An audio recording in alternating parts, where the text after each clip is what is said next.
Good afternoon, everyone.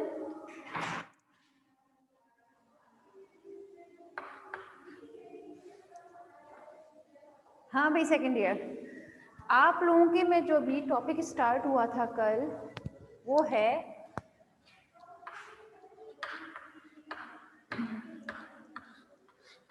Corals, है ना। हम लोग कोरल्स के बारे में स्टडी कर रहे थे ना, कोरल क्या होते हैं। तो कोरल क्या होते हैं भाई, आप लोगों ने सीख ही लिया।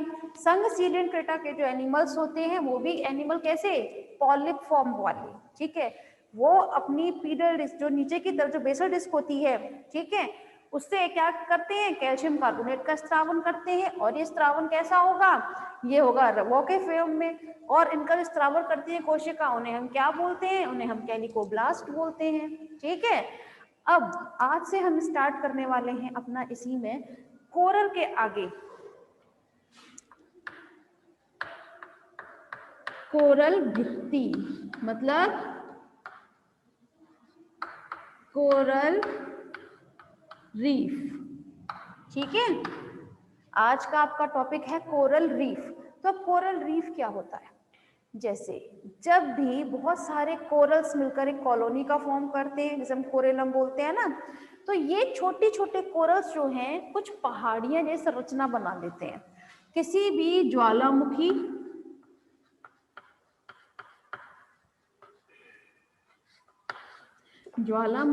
या फिर किसी भी आइलैंड के पास, ठीक है, आइलैंड के पास क्या करेंगे, ये कुछ भित्ति के रूप में पाई जाती हैं ये कोरल्स। भित्ति मतलब जैसे ये माने ये कोई आइलैंड है आपका, आइलैंड मान लीजिए, या फिर कोई भी ज्वालामुखी, इसके चारों तरफ ये क्या बन जाती है, कोरल्स बना लेते हैं ये, ठीक है। तो भित्ति की एक पहाड़ी जैसी संरचना दिखाई देती है, ठीक है, उन्हीं को हम बोलते हैं कोरल भित्ति, ठीक है, यानी कि कोरल रीफ, ठीक है। तो इसी को लेकर एक साइंटिस्ट थे जिनका नाम था वागन, उन्होंने भी यही कहा था कि कोरल भित्ति एक्चुअली कोरल्स के द्वारा बनाई जाने वाली कुछ पहाड़ी जैसी संरचना होती है, ठीक है। तो चलें फिर अब हम बात कर लेते हैं अपने टाइप्स की, टाइप्स ऑफ कोरल्स।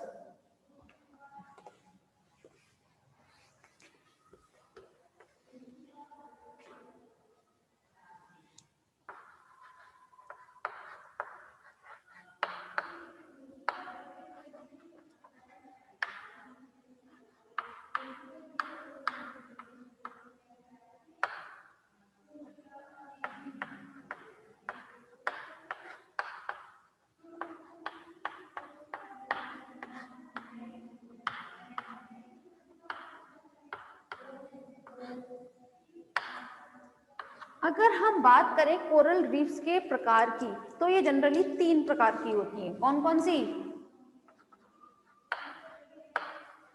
3 प्रकार की होती हैं।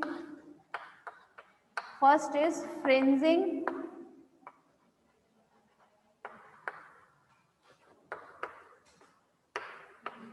फ्रिंजिंग रीफ मतलब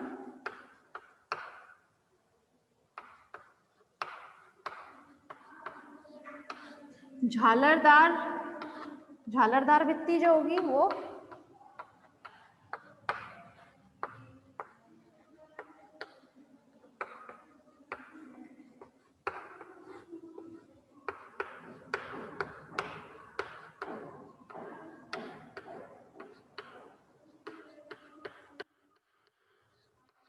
बैरियर भित्ति,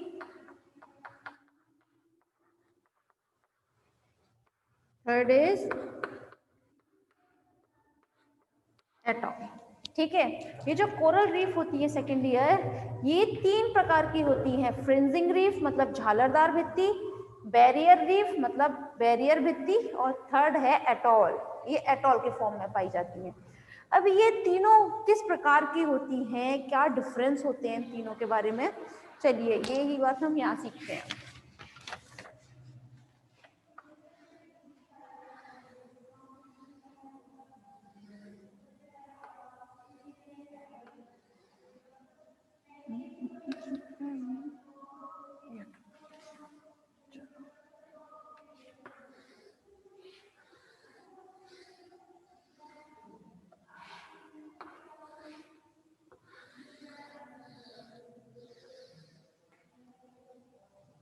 दिख रहा है ना सभी को?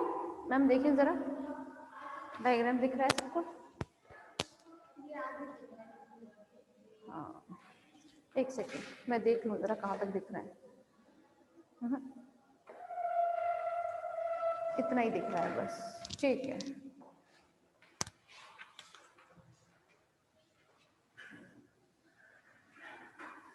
नहीं नहीं, अब चेंज मत करो, मैंने अपना सेट कर लिया, चेंज नहीं करो, चेंज मत करो ना, मैं बोल रही हूँ मैम।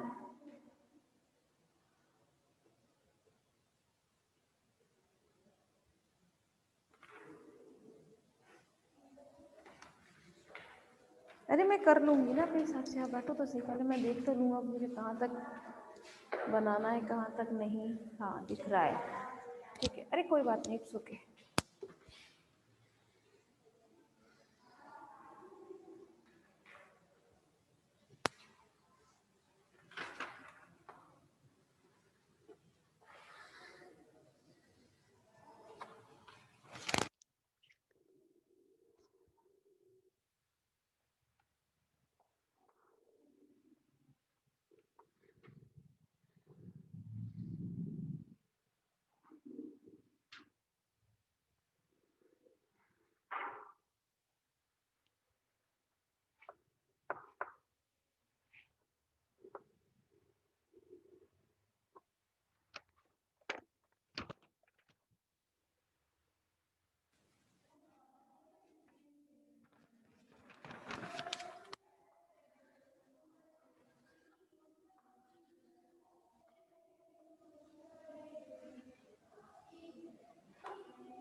चले सेकेंड ईयर, जरा ध्यान दीजिएगा आप, यहाँ पर हम बात कर रहे हैं आपके कोरल रीफ के प्रकार के बारे में, जो जनरली होते हैं 3 प्रकार के, फ्रिंजिंग, बैरियर एंड एटॉल। तो यहाँ पर first type, second and third, ठीक है। तो यहाँ पर ये तीनों प्रकार के कोरल भित्ति बनाई गई है, ठीक है। हम पहले बात कर लेते हैं अपने फर्स्ट टाइप की। इसमें जो फ्रिंजिंग रीफ होता है इसमें क्या होता है, कोई भी एक समुद्र लिया, ये हमारा पूरा समुद्र है, ठीक है, समुद्र के बीच में कोई भी आपका द्वीप, द्वीप समझते हैं ना, आइलैंड या कोई भी आपका वॉल्केनो, ठीक है, उसके चारों तरफ जब क्या क्या कहते हैं, आपका संघशीलन ट्रेटा के जो आपके पॉलीफॉर्म होते हैं, क्या बना लेते हैं, कोरल, ये कोरल भित्ति बनाते हैं ये, ठीक है। तो इस टाइप की कोरल भित्ति जिसमें आइलैंड और फ्रेंजिंग रीफ, ठीक है, मतलब आइलैंड और आपके कोरल रीफ के बीच में बिल्कुल भी दूरी ना हो, मतलब दूरी बहुत कम होती है यहाँ पर। ये जो दूरी वाला पार्ट है ना, इसे हम बोलते हैं लैगून। क्या बोलते हैं, लैगून, ठीक है। मतलब लैगून वाला पार्ट जो होता है क्लास, ये बहुत ही कम होता है, कम इन द सेंस कि इसमें से आपका कोई भी जलयान नहीं निकल सकता, ठीक है, ये बहुत ही कम होता है। आइलैंड और आपके कोरल रीफ के बीच की जो दूरी होती है, ये बहुत कम होती है, ठीक है, क्लियर। वहीं अगर हम बात करते हैं अपने सेकंड कोरल भित्ति के बारे में, तो देखिए ये पूरा एक समुद्र था, इसके बीच में उपस्थित है कोई भी एक आइलैंड, ठीक है, और ये बनाई है किसी भी एनिमल ने बैरियर रीफ, बैरियर कहें आप चाहे कोरल रीफ कहें, कुछ भी लिख सकते हैं आप, ठीक है, आप समझिएगा। जब आइलैंड और इस कोरल भित्ति के बीच में का जो ये जो गैप है, ये पार्ट दिख रहा है ना, लैगून वाला पार्ट, ये थोड़ा ज्यादा हो, जब कैसा हो लैगून, इन दोनों के बीच का ये जो दूरी है जिसे हम लैगून बोलते हैं, जब ये थोड़ा सा ज्यादा हो, तो इस प्रकार की कोरल भित्ति कहलाई जाती है आपकी बैरियर रीफ, ठीक है, बैरियर कोरल रीफ कहलाई जाती है। वहीं अगर हम बात करें अपने थर्ड टाइप में, तो एटॉल में क्या होता है, इसमें जो आइलैंड होता है उसके चारों ओर बनने वाली जो कोरल भित्ति होती है, कभी भी वो पूरी तरह सर्कुलर शेप में नहीं होगी। वो किस तरह से मिलती है समझ, वो मिलेगी आपको, ये जो हॉर्स होता है ना,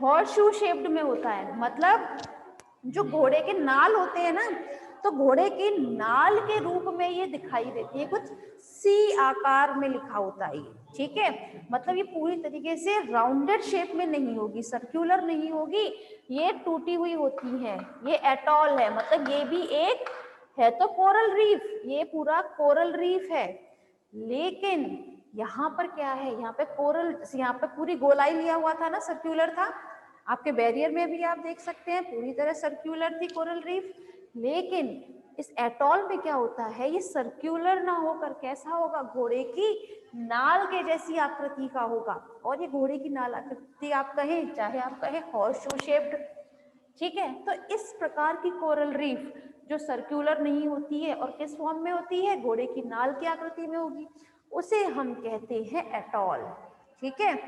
अच्छा, इन तीनों में मेन डिफरेंस क्या है, जो डिफरेंस आता है वो आएगा क्लास लैगून को लेकर। देखिए इसमें लैगून बहुत कम था, मतलब आइलैंड और आपके बैरियर रीफ के बीच की दूरी ज्यादा नहीं थी, बहुत कम थी, ठीक है, बहुत कम थी ये लैगून, ठीक है। अब इसमें से जरा भी आपका कोई भी शिप वगैरह नहीं गुजर सकती थी, लेकिन अगर हम बात करें अपने बैरियर रीफ की, तो बैरियर रीफ में आपके आइलैंड और आपका जो कोरल रीफ है, इन दोनों के बीच की दूरी थोड़ी सी बढ़ जाती है, ठीक है, ये इतनी दूरी होती है कि इसमें से बहुत सारे जलयान इजीली निकल सकते हैं, ये जो है ना ये लैगून, इसमें ऐसे बहुत आराम से कोई भी शिप निकल सकती है, ठीक है। सबसे बड़ा जो अब तक का मिला है आपको, सबसे शानदार से अच्छा देखने को जो मिला है बैरियर रीफ, वो है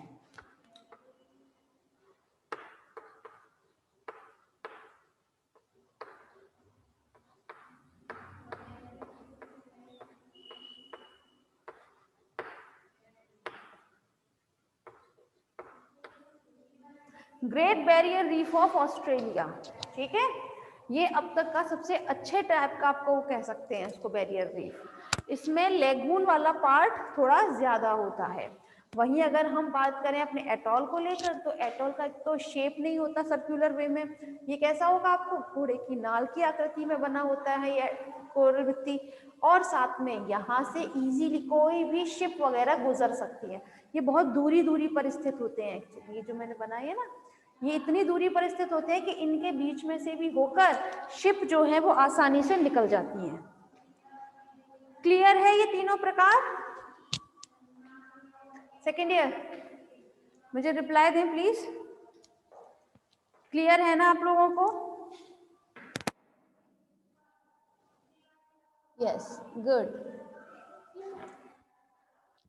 चलें फिर अब हम बात करते हैं अपने, देखिए यहाँ तो बात रही प्रकार के बारे में कि कोरल रीफ जो होती है वो कितने प्रकार की होती है और उनको किस तरीके से अरेंज करते हैं, किस तरीके से आप उनको डिफरेंशिएट करेंगे, अलग अलग करेंगे कि ये एटॉल है, ये फ्रिंजिंग है, या फिर ये आपका बैरियर है। ठीक है, अब हम बात करेंगे कि इनकी उत्पत्ति कैसे हुई। भाई कोरल रीफ अगर बन रहे हैं तो इनकी उत्पत्ति का कारण क्या है ना? तो यहाँ पर कोरल भित्ति की उत्पत्ति को लेकर, ठीक है, कोरल भित्ति की उत्पत्ति को लेकर कुछ वैज्ञानिकों ने अपने अपने मत प्रस्तुत किए थे। ठीक है, जिनमें जो पहला है वो है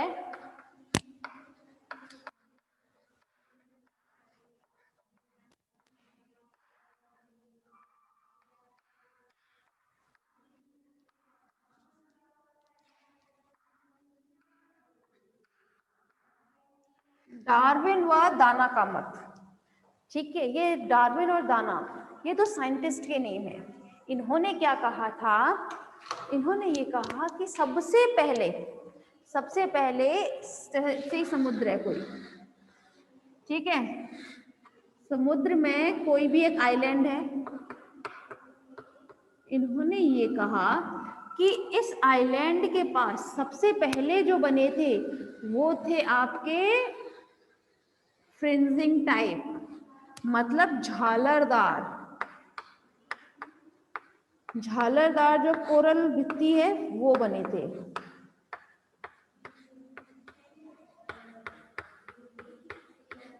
ठीक है, लेकिन समय के साथ साथ क्या हुआ, ये आइलैंड वाला जो पार्ट है ये, ठीक है, धीरे धीरे ये ओशियन माने क्या होता है समुद्र, तो समुद्र में धंसता चला गया ये आइलैंड।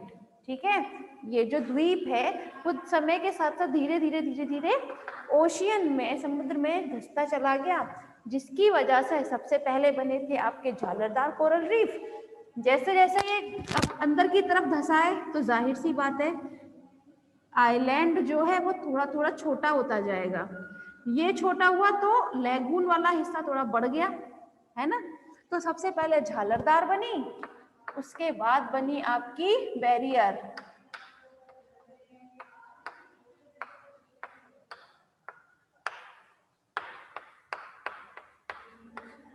ठीक है, बैरियर भित्ति, और उसके बाद में फिर बनती है आपकी कौन सी, एटॉल। ठीक है, धीरे धीरे ये तो खैर धसा, साथ में आपके ये जो थी ना कोरल रीफ वो भी धीरे धीरे धसना स्टार्ट हुई है, क्योंकि भाई ओशियन का लेवल बढ़ा है ना, उसी की वजह से क्या हुआ, ये भी धसी। तो सबसे पहले झालरदार, फिर बैरियर, उसके बाद फिर एटॉल का निर्माण हुआ। ये कहा था किसने, डार्विन व दाना ने। ठीक है, इसी को हम बोलते हैं डार्विन व दाना का मत। नेक्स्ट है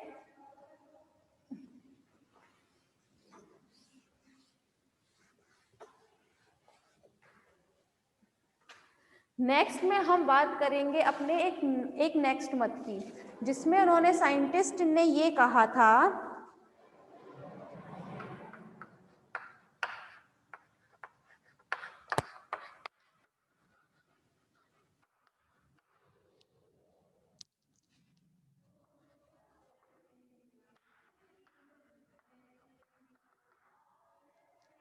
ठीक है, जहां पर इन साइंटिस्ट ने ये कहा था कि सबसे पहले यहाँ पर ये समुद्र है, ठीक है, बीच में कोई टापू, इसके चारों तरफ सबसे पहले बने तो वो ही थे फ्रिंजिंग टाइप, मतलब झालरदार ही बने थे।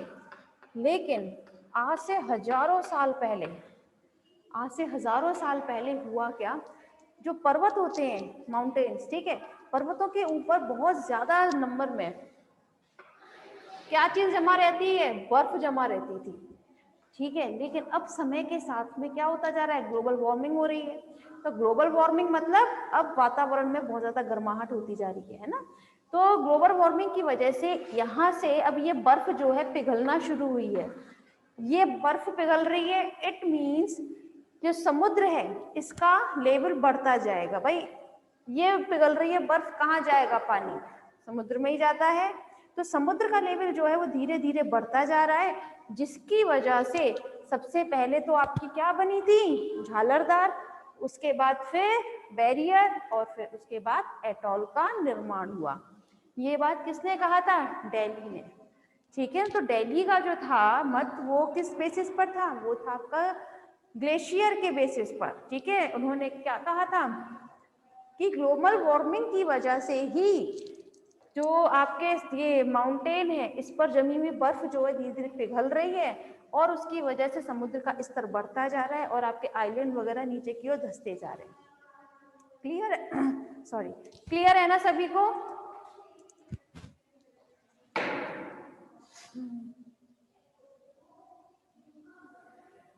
Second year, good. भाई संतोषी को छोड़कर बाकी सब क्या सिर्फ मोबाइल स्टार्ट करके चले जाते हैं क्या? बाकी सब क्यों नहीं जवाब देते हैं? समझ में आ भी रहा है या नहीं आ रहा, कुछ पूछना है तो पूछें आप, जवाब तो दिया करें आप लोग, यस नो में कुछ तो बोलें।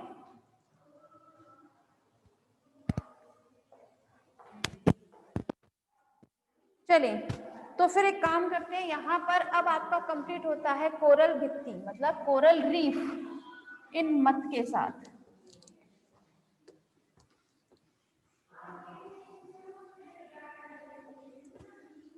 अब हम बात करने वाले हैं आपके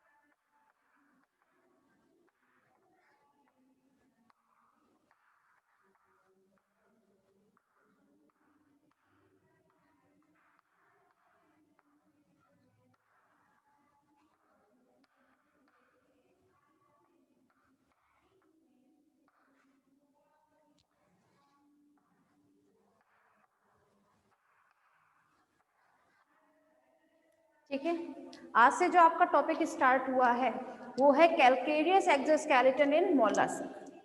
ठीक है, इसमें हमें करना क्या है, इसमें हमें मोलस्क उसके ऊपर जो एक एक्सोस्केलेटन पाया जाता है, ठीक है, उसका हमें स्टडी करनी है। चलिए, अगर क्लास में ये बात पूछूं कि फाइलम मोलस्क का कोई की कैरेक्टर बताएंगे आप, की कैरेक्टर मतलब एक ऐसा कैरेक्टर जिसकी वजह से वो और फाइलम से उन एनिमल्स को थोड़ा अलग करता है, तो आप क्या जवाब देंगे मुझे कि भाई जो फाइलम मॉलस्क है यानी संघ मॉलस्का में ऐसे एनिमल्स आते हैं जिन एनिमल्स के शरीर के ऊपर क्या पाया जाता है, शेल पाया जाता है। शेल को मतलब हिंदी में क्या बोलते हैं, कवच, ठीक है, कवच पाया जाता है। यही आप लोग मुझे जवाब देंगे, क्योंकि मॉलस्क का वो की कैरेक्टर होता है कि उनके शरीर के ऊपर क्या पाया जाता है, कवच पाया जाता है, शेल प्रेजेंट होता है।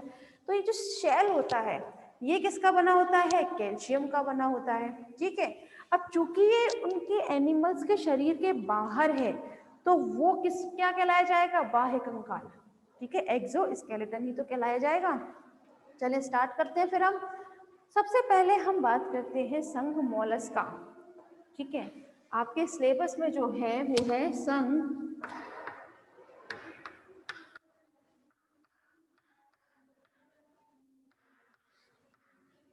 मोलस्का की अगर हम बात करते हैं तो सबसे पहले इसका एक वर्ग जो है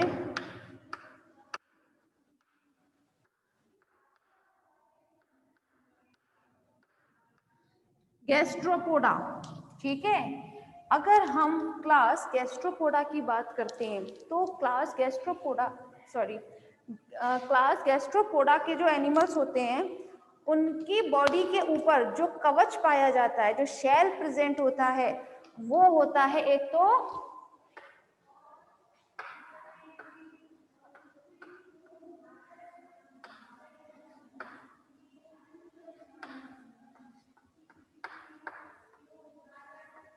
यूनिवॉल्व्ड एंड स्पाइरल। कैसा होता है वो? यूनिवॉल्व्ड एंड स्पाइरल। देखें अब जरा, यूनिवॉल्व्ड मतलब क्या होता है? एक, वॉल्व्ड मतलब होता है कवच, कपाट। आप कपाट लिखें वो ज्यादा बेहतर है, कवच छोड़ दें, कपाट, ठीक है। अच्छा, मतलब ये जो गैस्ट्रोपोडा के जो एनिमल्स होते हैं, ठीक है, उसमें जो उनका शेल होता है वो कैसा होता है? एक तो स्पाइरल होता है, स्पाइरल मतलब थोड़ा सा सर्कुलर, इस तरह स्पाइरल शेप में, और साथ में कैसा होगा? यूनिवॉल्व होगा, मतलब उसमें सिर्फ एक ही कपाट उपस्थित होगा, एक ही वॉल्व उपस्थित होगा। जैसे आप लोगों ने कभी वो देखा है पाइला? किसी ने देखा हो 11th-12th में या फर्स्ट ईयर में दिखाया गया हो भाई? किसी ने देखा है आप में से?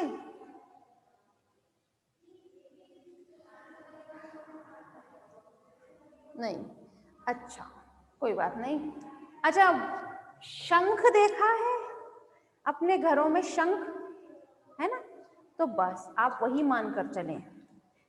उसका जो शंख होता है ना, शंख क्या होता है? शंख मॉलस्का का ही कोई एनिमल रहा होगा, आपके उस शंख में से वो एनिमल निकल गया है।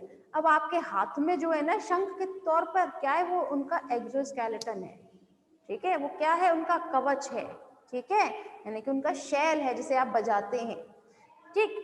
तो अगर आप एक बात बताएं, क्या आपके सभी ने भाई शंख तो देखे ही हैं, पायला नहीं देखा कोई बात नहीं, शंख को आप इजीली खोल सकते हो क्या? कैसे पकड़कर और ऐसे खोल लें उसको और बाद में आराम से ऐसे बंद कर दें? ऐसा कर सकते हैं क्या? नहीं कर सकते, क्योंकि कभी आप लोग घर जाकर देखना वो पूरा का पूरा एक ही होता है, ऐसे घुमाकर भी देखोगे ना अच्छे से तो पूरा एक ही होगा, है ना। तो इस टाइप के जो कवच होते हैं जिसमें पूरा का पूरा एक ही है वो कवच, ठीक है, उसे हम बोलते हैं यूनिवॉल्व्ड। वो कवच कैसा होता है? यूनिवॉल्व्ड होता है, ठीक है। वहीं अगर हम बात करें स्पाइरल की, तो स्पाइरल मतलब ये है, जैसे मैं इसे इस तरह से राउंड कर दूं इस तरह से, तो ये स्पाइरल होती जा रही है धीरे धीरे, ठीक है। इसे हम क्या कहेंगे? स्पाइरल। मैम इसे प्लीज थोड़ा बाहर निकलवाओ, देखना गीला नहीं करवाए, थोड़ा करवा लीजिए, ठीक है। तो ये गैस्ट्रोपोडा जो होती है क्लास, तो क्लास गैस्ट्रोपोडा के एनिमल्स कैसे होंगे? यूनिवॉल्व्ड होंगे और साथ में स्पाइरल शेप होंगे, मतलब इस तरह से उसमें घुमावदार होंगे थोड़े से, ठीक है। नेक्स्ट क्लास जो है आपके सिलेबस में, अरे यार सेकंड जो है आपका वर्ग, मतलब सेकंड क्लास जिसे हम बोलते हैं